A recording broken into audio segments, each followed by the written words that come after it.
Et c'est la catastrophe. D'autres se rabattent sur les jeunes filles et les femmes, jusqu'aux vieillards, pour assouplir les appétits sexuels.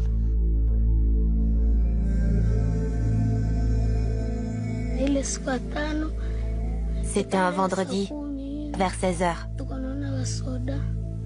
On a vu des soldats passer.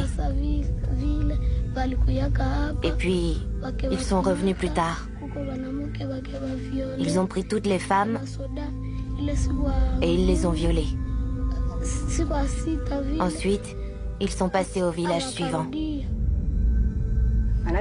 Je ne pourrais même pas dire combien d'hommes m'ont violée. J'étais presque morte. Au moment où je vous parle, mon clitoris, mon sexe et mon abdomen me font terriblement souffrir. Le viol est l'une des pires armes utilisées dans cette guerre pour terroriser et détruire les communautés.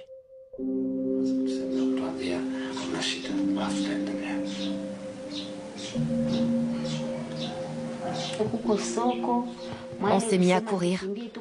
Les coups de feu provenaient des buissons. Même les soldats n'avaient nulle part où se cacher. Ils couraient comme nous.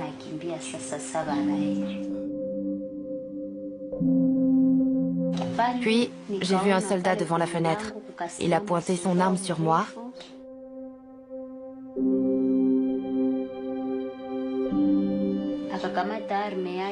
Il a pointé son arme sur moi, aussi près que la caméra en ce moment.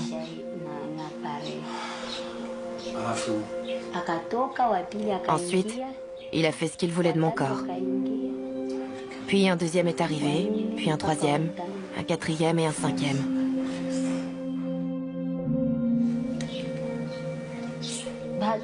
Puis l'incendie s'est déclaré. On était encerclés par les flammes. J'ai pris mes enfants avec moi, et quand je me suis approchée de la porte, l'un d'entre eux avait disparu.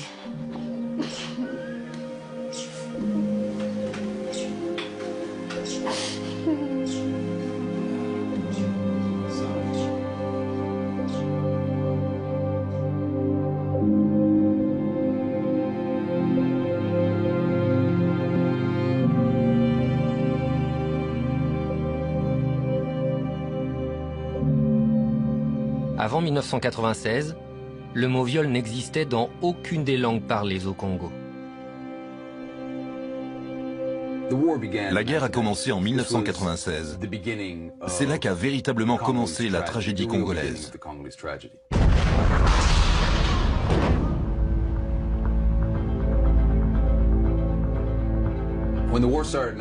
Lorsque la guerre a débuté en 1996, ce n'était pas à cause des minerais.